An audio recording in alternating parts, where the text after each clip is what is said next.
जिज्ञासु मित्रों, बहुत बहुत अभिनंदन है, स्वागत है आप सभी का दिव्य सृजन में।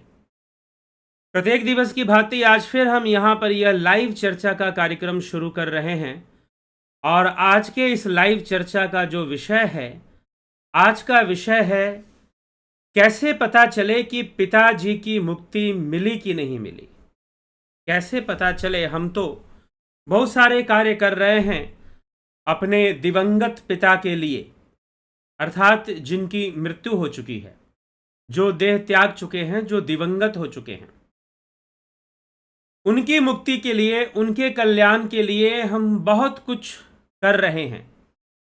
लेकिन ये कैसे पता चले कि वो मोक्ष को प्राप्त हुए कि नहीं हुए, या उनकी मुक्ति हो पाई या नहीं हो पाई?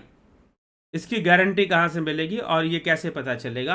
तो आज इसी विषय पर हम, इसी का प्रश्न है ये, इसी विषय पर हम वैज्ञानिक दृष्टिकोण रखते हुए, मनोवैज्ञानिक साइकोलॉजी जो मनोविज्ञान है, अकॉर्डिंग टू मनोविज्ञान हम कोशिश करेंगे समझने के लिए कि इस विषय पर हमें कैसे चिंतन करना चाहिए, मनन करना चाहिए। लेकिन उससे पहले उत्तर प्रदेश के हाथरस आगरा के पास, आगरा और अलीगढ़ के बीच में, वहां पर एक दुखद घटना घट गई कि किसी सत्संग में, किसी कार्यक्रम में बहुत भीड़ इकट्ठी हो गई और भगदड़ मच गई और निकलते समय बहुत संकरा रास्ता और उसमें लगभग 100 लोगों की मृत्यु हो गई। सबसे पहली बात तो कुछ लोगों ने मुझसे पूछा कि यह क्यों हो गया, क्योंकि अगर मृत्यु की संख्या बहुत अधिक है तो कृपया इसकी जांच होनी चाहिए सरकार के द्वारा।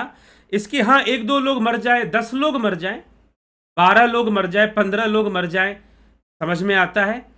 लेकिन अगर एक साथ इतने सारे लोगों की मृत्यु अगर हो रही है किसी सत्संग में जाने से और किसी व्यवस्था में बैठने से, तो फिर निश्चय ही उसका कोई बहुत बड़ा कारण होगा। क्योंकि मान लीजिए कि कहीं पर कोई सत्संग होता है और कोई महात्मा जी या कोई संत, तथाकथित बहुत सारे संत हैं आजकल, तो जो है उनका सत्संग होता है और उतनी भीड़ आती है, तो उनकी भी जिम्मेदारी बनती है कि वो व्यवस्था को बनाए रखने के लिए लोगों को खड़ा करें, सेवादारों को खड़ा करें। तो ऐसी व्यवस्था बननी चाहिए और ऐसी व्यवस्था होनी चाहिए, होती भी है।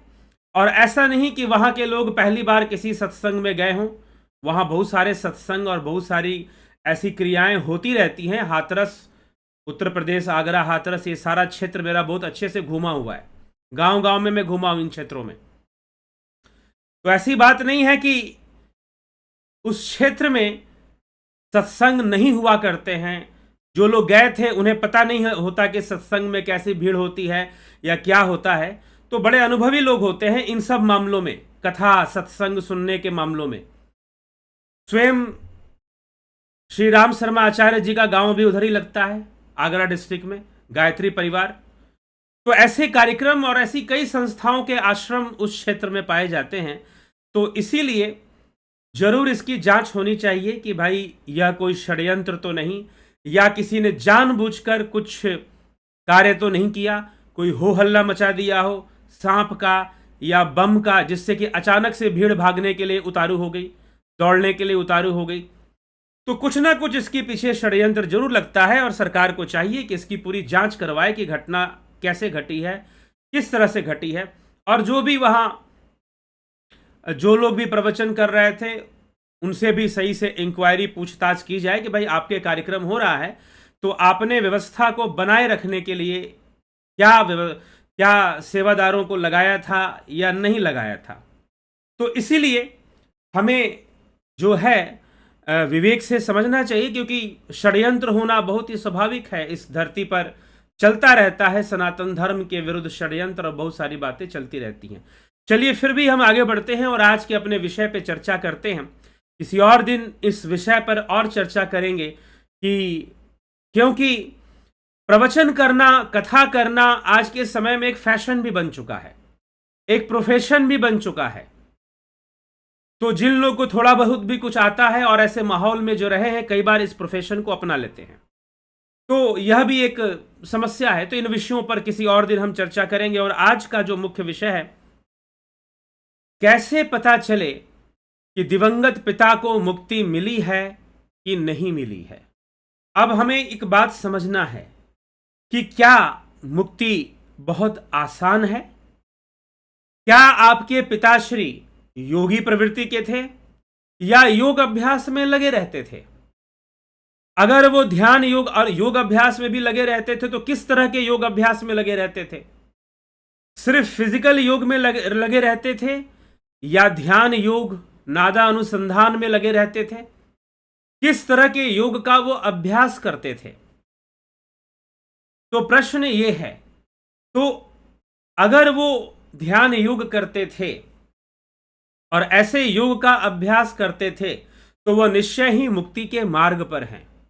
लेकिन उन्हें मुक्ति मिल गई, उन्हें मुक्ति प्राप्त हो गई, यह जो है इसकी क्या गारंटी है? हमने उनकी मुक्ति के लिए बहुत कुछ कर दिया, हमने उनका अंतिम संस्कार कर दिया, हमने उनका श्राद्ध कर दिया, हमने उनका श्राद्ध बद्रीनाथ में जाकर कर दिया, और हमने जो आखिरी पिंडदान किया जाता है गया जी धाम में, गया धाम में, वहां जाकर हमने कर दिया। पूरे देश भर से लोग पितृपक्ष में गया धाम पहुंचकर श्राद्ध करते हैं। तो अब जो है पिंडदान करते हैं तो वो इस आशा से करते हैं कि हमारे पूर्वजों को मुक्ति मिल जाए। तो उन्हें मुक्ति मिल गई या ना मिली, ये कंफर्मेशन कैसे होगा? तो देखिए, इस कंफर्मेशन के लिए अगर हम इस चीज को बिल्कुल कंफर्म करना चाहते हैं कि उन्हें मुक्ति मिल गई, तो इसके लिए हमें खुद योग मार्ग पर चलना पड़ेगा, हमें स्वयं मुक्ति के मार्ग पर चलना पड़ेगा। जब हम स्वयं मुक्ति के मार्ग पर चलेंगे तो हम इस बात को समझ पाएंगे कि उनको मुक्ति मिली या ना मिली। नहीं तो जैसी मति होगी वैसी गति होगी। यम यम वापि स्मरण भावम तेज तंते कलेवरम। जैसी जैसी भावना होगी वैसी वैसी गति को जीव जो है प्राप्त करता है, अपनी भावना के अनुकूल प्राप्त करता है। तो यह साइकोलॉजिकल पॉइंट है ये, कि उनकी साइकोलॉजी कैसी थी, उनकी भावना कैसे थी। भावना एक साइकोलॉजिकल सब्जेक्ट ही है। इमोशंस जिसको हम कहते हैं, फीलिंग्स जिसको हम कहते हैं, तो वो किस फीलिंग्स में थे, किस इमोशंस में थे, और वो इमोशन, उनके जो संवेग हैं वो कैसे थे, और वो संवेग उनको उसी दिशा में लेके चले जाएंगे। इसी प्रकार से श्रीमद् भगवद गीता में अर्जुन का प्रश्न है कि हे कृष्ण, जो लोग योग भ्रष्ट हो जाते हैं या फिर जिनकी मृत्यु हो गई लेकिन उनका योग पूर्ण नहीं हुआ, तो उन जीवों का, उन जीवात्माओं का, उन मनुष्यों का, उन योगियों का क्या भविष्य होगा मृत्यु के उपरांत? तो श्री कृष्ण ने इसका उत्तर देते हुए यही कहा है कि उनकी भावना के अनुकूल ही उनका भविष्य होगा, और वह जिन्होंने योग किया है और योग भ्रष्ट भी हो गए हों लेकिन योग किया था, अभ्यास किया था, तो जितना अभ्यास किया था उसके अनुकूल उनकी गति होगी। अर्थात जो साधना संपत्ति है वो कभी नष्ट नहीं होती है। संसार की संपत्ति, बैंक बैलेंस, रिश्ते नाते और जितनी भी चीजें हैं वो नष्ट हो सकते हैं, लेकिन आपकी साधना संपत्ति कभी नष्ट नहीं होती है। तो साधना संपत्ति नष्ट नहीं होगी, और उसके अनुकूल अगर साधना संपत्ति बहुत है तो उनका पुण्य भी बहुत होगा, और पुण्य के वशीभूत वो देवलोक में देवताओं जैसा सुख भोगते हैं, देवताओं जैसी शक्ति को प्राप्त करते हैं, और फिर अपनी ही साधना संपत्ति के प्रभाव से और प्रेरणा से वह पुनः श्रीमानों के घर में जन्म लेते हैं, और फिर योग मार्ग पर चलकर अपने जीवन को सफल करते हैं, अपने लक्ष्य की पूर्ति करते हैं, वो मुक्ति को प्राप्त करते हैं। तो ये गति होती है जो योग साधना करने वाले लोग हैं उनकी। लेकिन अगर उन्होंने ऐसा कुछ भी नहीं किया, किसी प्रकार की योग साधना नहीं की, किसी प्रकार का ध्यान योग नहीं किया, किसी प्रकार का इस तरह से कोई कार्य उन्होंने नहीं किया है, तो फिर जैसे मनोभाव थे सांसारिक रूप से, उस मनोभाव के अनुकूल उनकी गति होगी। एक तो ये पॉइंट है, यह एक साइकोलॉजिकल फैक्ट है। According to psychology, according to karma and sanskar, भावनाएं और आपके कर्म, उसके अनुकूल। हाँ, कर्म तो प्रारब्ध बनकर आपको प्राप्त होंगे, जो संचित कर्म है वो प्रारब्ध बनकर आपको मिलेंगे, वो आपको प्राप्त होंगे। लेकिन जो आपके कर्म हैं, संस्कार हैं, वो आगे आपको मिलेंगे, मिलने हैं।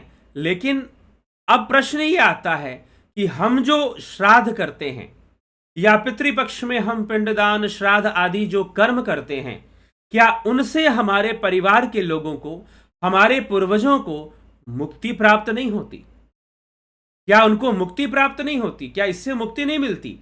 जी हां, उनके मुक्ति के मार्ग में उनको सहयोग मिलता है, सहयोग प्राप्त होता है। आप जितना भी श्राद्ध करते हो, उन सभी श्राद्ध में पुण्य कर्म किया जाता है। उन सभी श्राद्ध की प्रक्रिया में क्या होता है? पुण्य कर्म किया जाता है।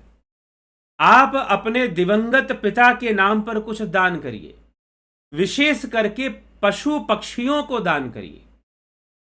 पशु पक्षियों को, जैसे कुत्ते हो गए और कौवे हो गए विशेष रूप से, या चील हो गया।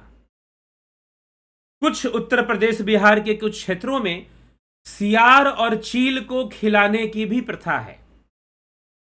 सियार जो फॉक्स है वो इजिली अवेलेबल भी नहीं होता है, थोड़ा दूर खेतों में वो कभी कभी मिल जाता है उसको। और चील, चील जिसे बाज, चील जैसे जो पक्षी होते हैं, हॉक जिसको बोला जाता है इंग्लिश में, तो उसको खिलाने की एक प्रथा है।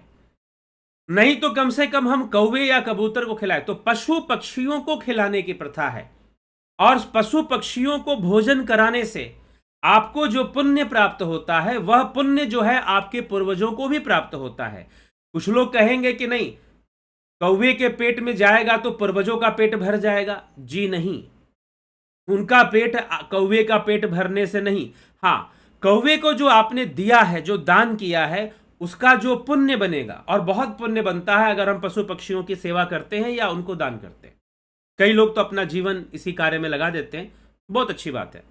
तो इस प्रकार से उनको दान करने से, उनको भोजन कराने से आपके पितरों को शांति मिलती है, आपके पितरों को शांति मिलती है और उनके मुक्ति का मार्ग आगे प्रशस्त होता है। लेकिन उनको मुक्ति मिल गई, इस बात की गारंटी तो इसमें भी नहीं है। और इससे भी अधिक वो कौन सा कार्य है जिससे कि आपके पूर्वज या आपके पितर या आपके दिवंगत पिता को शांति मिले और वो मुक्ति मार्ग पे प्रशस्त हों? वो कौन सा कार्य है? तो वह कार्य है आप योग मार्गी बन जाए, आप योग मार्गी बन जाए, आप स्वयं मुक्ति के मार्ग पर चल पड़े। तो स्वयं जब मुक्ति के मार्ग पर आप चल पड़ते हैं, आप योग मार्गी बन जाते हैं। आप संसार का हर कर्म करते हैं, लेकिन करते हुए भी आपका उद्देश्य मुक्ति है। योग में उत्कृष्ट होना आपका उद्देश्य है, योगी बनना आपका उद्देश्य है। तो फिर जो कर्म, जो पुण्य आपसे होगा, उसका परिणाम और उसका जो फल है आपके पूर्वजों को भी प्राप्त होगा। क्यों प्राप्त होगा?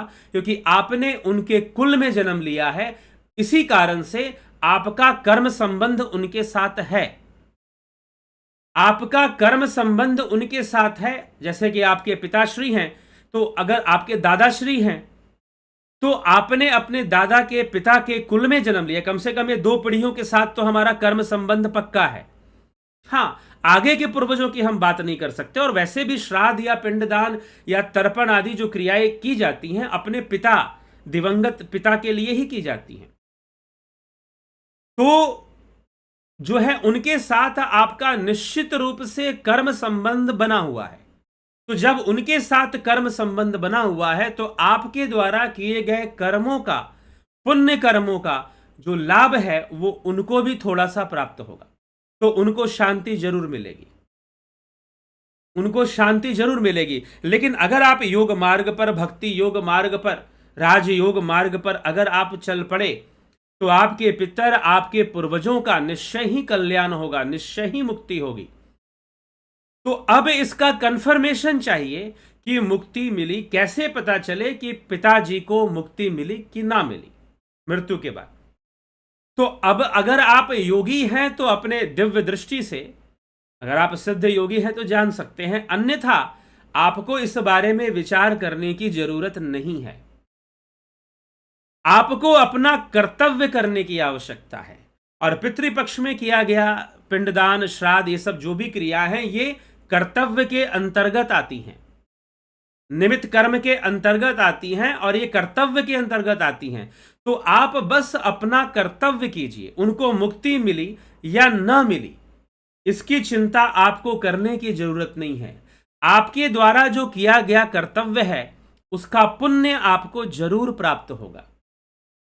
आपके द्वारा जो किया गया कर्तव्य है, जो अभी आपने अपने पूर्वजों के नाम पर, आपने जो भी पूर्वजों के नाम पर जो कर्म किया है, जो पुण्य किया है, जो दान किया है, जो साधना की है, तप किया है, उस सब का फल आपके पूर्वज को, आपके पिता को जरूर पहुंचेगा, उन्हें जरूर प्राप्त होगा। उन्हें मुक्ति नाम मिली या ना मिली, इसकी चिंता किए बिना आपको अपना कर्तव्य करते रहना चाहिए। आपको अपनी ड्यूटी करते रहना चाहिए। और एक और प्रश्न कि क्या यह कर्तव्य, श्राद्ध या तर्पण आदि या दान रूपी जो कर्तव्य होता है पूर्वजों के लिए, यह पुत्र ही करेगा क्या? नहीं, पुत्री भी कर सकती है। ऐसा नहीं कि पुत्री नहीं कर सकती, पुत्री भी कर सकती है, तभी उसका नाम पुत्री है। इसीलिए हमारे शास्त्रों ने सन और डॉटर, इंग्लिश में कहते हैं सन और डॉटर, हिंदी में कहते हैं पुत्र और पुत्री, और संस्कृत में कहते हैं पुत्र और पुत्री। तो यहां पर एक ही मीनिंग है। सन और डॉटर का अलग अलग मीनिंग होता होगा, अलग अलग शब्द हैं, अलग अलग प्रोनाउंसिएशन है उसके। अब अंग्रेजी भाषा इतना जो है क्या किया जाए, उसको अनसाइंटिफिक कहा जाए कि कोई प्रोनाउंसिएशन का कोई विशेष रूल फॉलो हो रहा है, ऐसा दिखाई नहीं देता। जैसे कि आप सी बोलते हैं, लेकिन जब उसका वर्ड बनाते हैं तो CUT कट हो जाता है, क का प्रोनाउंसिएशन आ गया। सी जब आप पढ़ते हैं तो सी पढ़ते हैं, अल्फाबेट्स को जब आप पढ़ते हैं ABCD सी पढ़ते हैं, लेकिन जब वर्ड में यूज होता है तो प्रोनाउंसिएशन चेंज हो जा रहा है। तो ये बड़ा ही सिस्टमैटिक नहीं है, नॉन सिस्टमैटिक वे में जैसे कि चल रहा हो बातें। तो वहां पर सन और डॉटर और फीमेल के लिए बहुत सारे यूरोपीय देशों में बहुत वर्षों तक कोर्ट के अंदर महिलाओं की गवाही भी नहीं ली जाती थी। तो वहां पर एक अलग दृष्टिकोण था। लेकिन यहां पर शास्त्रों का जो दृष्टिकोण है, मैं ये नहीं कहता हूं कि आज के हिंदू समाज में यह दृष्टिकोण है, नहीं है ऐसा दृष्टिकोण। तो वो नहीं मानते कि पुत्री, कई लोग नहीं मानते कि पुत्री अंतिम संस्कार कर सकती है, लेकिन कर सकती है। शास्त्र ऐसा प्रतिबंध नहीं लगाते हैं कि हां, कुछ कारणों से वो ये जरूर कह सकते हैं कि अगर पुत्र है तो पुत्र ही करे, लेकिन पुत्री को करने का वो इसलिए आज्ञा देते हैं क्योंकि नाम ही पुत्री है। पुत्र मतलब नरक से तारने वाला, पुत्री मतलब नरक से तारने वाली। तो इसीलिए उसको अधिकार होता है कि वो श्राद्ध कर सकती है, अपने पिता के नाम पर वो दान भी कर सकती है। ठीक है, दान पुण्य जो भी करना है वो उनके तिथि पर, उनकी जो भी मृत्यु की तिथि है, अंग्रेजी वाला डेट नहीं, तिथि होनी चाहिए, तो तिथि पर वो दान भी कर सकती है। तो इसीलिए वो उसको कर सकती है, पुत्री भी कर सकती है। तो ये हमको समझना है, और जो अपना कर्तव्य है, जो आपकी अपनी ड्यूटी है, आप उसको फॉलो कीजिए, आप उसको पूरा कीजिए। अपनी ड्यूटी से पीछे मत भागिए, अपना कर्तव्य कीजिए। उनको मुक्ति मिली या ना मिली, इसकी चिंता आपको नहीं करना है, क्योंकि उनको मुक्ति मिली या ना मिली ये उनके योग साधना पे निर्भर करता है और आपके भी कर्म पर निर्भर करता है। तो बहुत सारे फैक्टर वहां पे काम करेंगे। इसीलिए आपको इसकी चिंता नहीं करनी चाहिए कि उनको मुक्ति मिली कि मुक्ति ना मिली, बल्कि आपको उनके तिथि में या उनकी जो भी श्राद्ध की तिथि होती है उसमें आपको उनका श्राद्ध, उनके नाम पर दान या जो भी पुण्य कार्य होते हैं वो जरूर कर देने चाहिए। तो आप अपना कर्म करते जाइए, आप अपना कर्तव्य करते जाइए, इस बात की चिंता किए बिना कि उनको मुक्ति मिली या ना मिली। आप जो कर्म करेंगे उसका लाभ आपको जरूर प्राप्त होगा। अगर आप कुछ दान पुण्य करेंगे, हाँ, यह जरूर है कि आप औपचारिकता मत कीजिए, फॉर्मेलिटीज मत कीजिए। आप ये एक बात विशेष रूप से समझिए कि आपके द्वारा किए गए पापों का जो दुख है वो भी आपके पितरों तक पहुंचेगा। कॉन्सेप्ट को समझिए। ये नहीं कि गया जी में जाकर आपने पिंडदान कर दिया या कहीं और जाकर हरिद्वार बद्रीनाथ कहीं भी जाकर आपने कुछ कर दिया तो बस हो गया। नहीं, आपके द्वारा किया गया जो पाप कर्म है उसका परिणाम भी उनको मिलेगा, सूक्ष्म रूप में उन तक पहुंचेगा। और आपके द्वारा जो किए गए अच्छे कर्म है, जो पुण्य कर्म है, उनका परिणाम भी आपके पूर्वजों को मिलने वाला है, उसका भी फल वो प्राप्त करेंगे। तो आपके किए गए अच्छे कर्मों से उन्हें जरूर लाभ मिलता है और आपके द्वारा किए गए बुरे कर्मों से उनका जरूर नुकसान भी होता है, क्योंकि कर्म का संबंध आपका जुड़ा हुआ है। तो इसलिए फॉर्मेलिटी मत कीजिएगा, ठीक है? फॉर्मेलिटी, औपचारिकता मत निभाइएगा, बल्कि अपनी ड्यूटी निभाइएगा। जो कर्तव्य आपको करना है वो करिएगा और बचिएगा कि आपके द्वारा कुछ ऐसे कर्म ना हो जिससे कि आपके पूर्वजों, आपके दिवंगत पिता, उनको कोई ठेस पहुंचे, उनका कोई नुकसान हो। अगर ये तो चलिए कुछ अच्छे लोग हैं, अच्छे पिता हैं, लेकिन कुछ पिता ऐसे भी हो सकते हैं जो बहुत दारूबाज हो, उन्होंने अपने बच्चों का कोई ख्याल नहीं रखा, उन्होंने परिवार का ख्याल नहीं रखा, जो भी पैसा आया शराब पीने में और गलत कामों में लुटा दिया, और परिवार की जो देखभाल, जो सेवा करनी थी वो नहीं किया, गलत कार्यों में लिप्त हो गए और फिर उनकी मृत्यु हो जाती है। ऐसी कोई घटना पीछे मुझे सुनने को मिली थी, तो किसी ने मुझसे ऐसा प्रश्न किया था। तो बहुत गलत कर्म में लिप्त रहे और हमेशा नशे में रहना और फिर जो है मृत्यु को प्राप्त हो गए, तो फिर क्या करना चाहिए? तो भी आप, क्योंकि संभावना अब इस बात की बढ़ जाती है, जब उनके कर्म ऐसे थे तो उनके प्रेत योनि में भटकने और उनके या तो पितर योनि में जाने या भटकने के संभावनाएं बहुत बढ़ जाती हैं। तो जब ऐसी बढ़ जाती है संभावनाएं, तो फिर आपको उनके लिए जो कर्म है, जो उनका श्राद्ध, पिंडदान या उनके नाम पर दान करना, उनके नाम पर, अब क्या इसमें लोग ये भी प्रश्न पूछे, क्या गया जी में जाकर ही करना जरूरी है?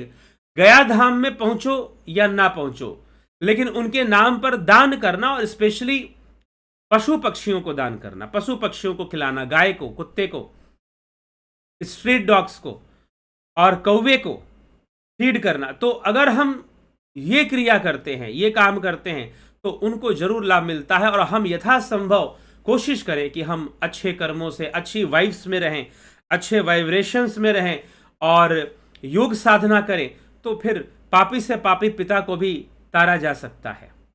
जैसे प्रहलाद ने अपने भक्ति मार्ग से, अपने कर्म से अपने पापी पिता को भी तार दिया था, इसी प्रकार से और कई अन्य घटनाएं आती हैं। तो मात्र अपने योग कर्म से, अपने योग साधना से, अपने अच्छे कर्म से, अच्छे संगत से, अच्छी कंपनी में रहने से, मतलब कि योग के योगियों के संपर्क में रहने से फिर जो है हम उनका भी कल्याण कर सकते हैं, उन जीवात्माओं का भी हम कल्याण कर सकते हैं। तो इस प्रकार से हमें यह समझना चाहिए और अपने दिवंगत पिता या दादा या कोई भी हो, उनकी मुक्ति भी हमारे द्वारा संभव है अगर हम योग मार्गी सही से बनते हैं, पूर्ण समर्पण रखते हैं योग मार्ग पर तब। तो चलिए इसी के साथ हम इस बात को समझेंगे। और ध्यान योग हमें भी मुक्ति देता है और हमारे आसपास जो भी लोग हमारे संपर्क में आते हैं उनको भी इससे मुक्ति प्राप्त होती है, उनको भी इससे लाभ प्राप्त होता है। तो हमें इन सभी बातों को समझकर चलना है और ध्यान योग को ज्वाइन कर 20 जुलाई 2024 से ध्यान योग का यह कार्यक्रम शुरू हो रहा है। ऑनलाइन कार्यक्रम है, ऑफलाइन कोई कार्यक्रम होगा तो जल्दी आपको सूचना दी जाएगी। आप उस ऑफलाइन कार्यक्रम में जुड़ सकते हैं और उसका लाभ उठा सकते हैं। तो हम इस बात को समझकर चलें और इसका हम लाभ उठाएं।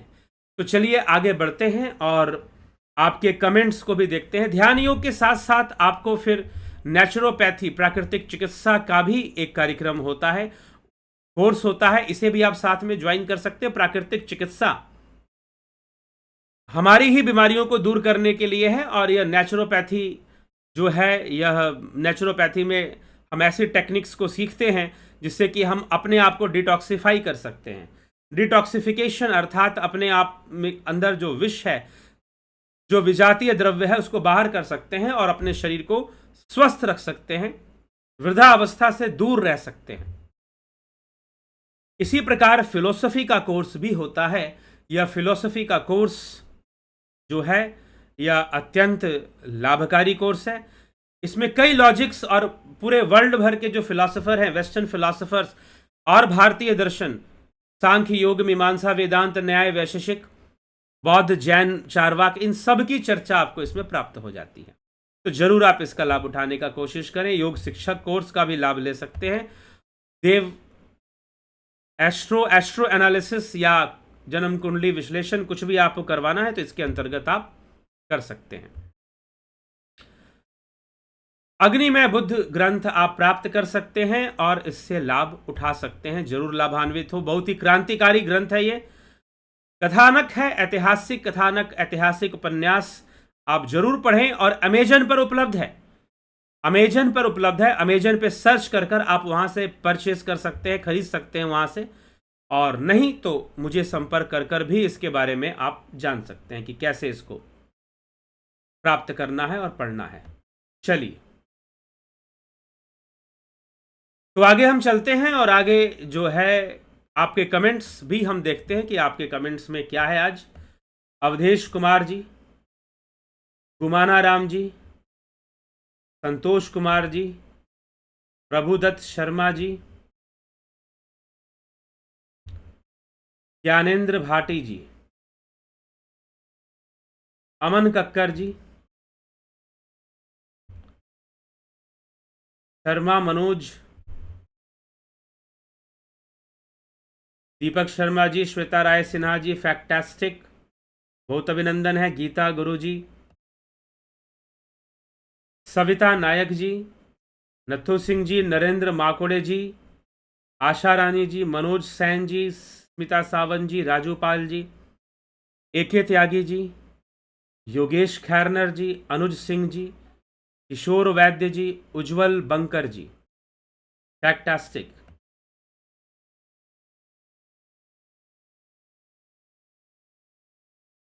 Yes, I also observed this in today's incident, today's news. हाँ,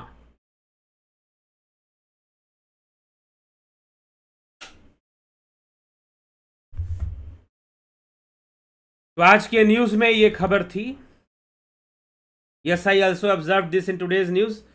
My intellect is not accepting the incident that it is as it is. Something is strange here.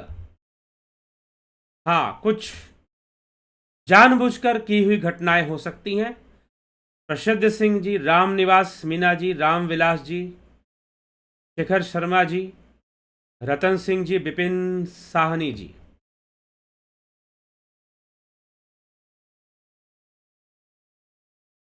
Sir, क्या मातृपक्ष और जहां शादी होती है उनके साथ भी कर्म संस्कार आदान प्रदान होते हैं? जी हाँ, बिल्कुल होते हैं।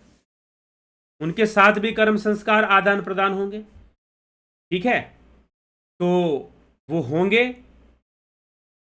तो इसलिए जो है उनमें भी ये होता है।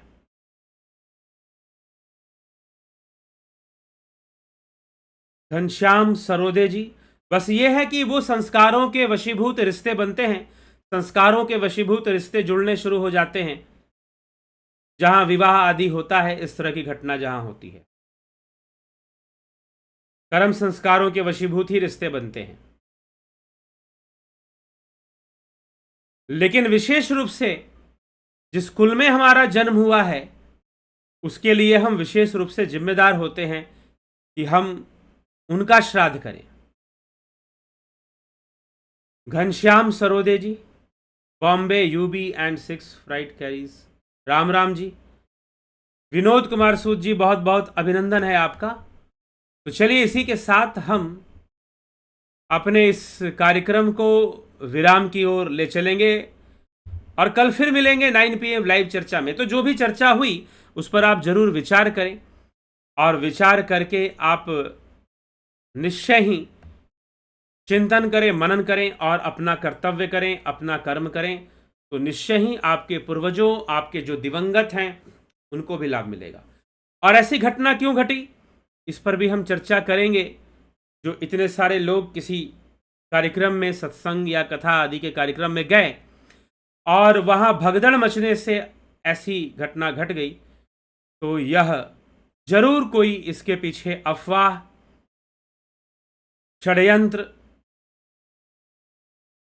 फैलाई गई होगी, जिसके कारण शायद ऐसा हुआ हो।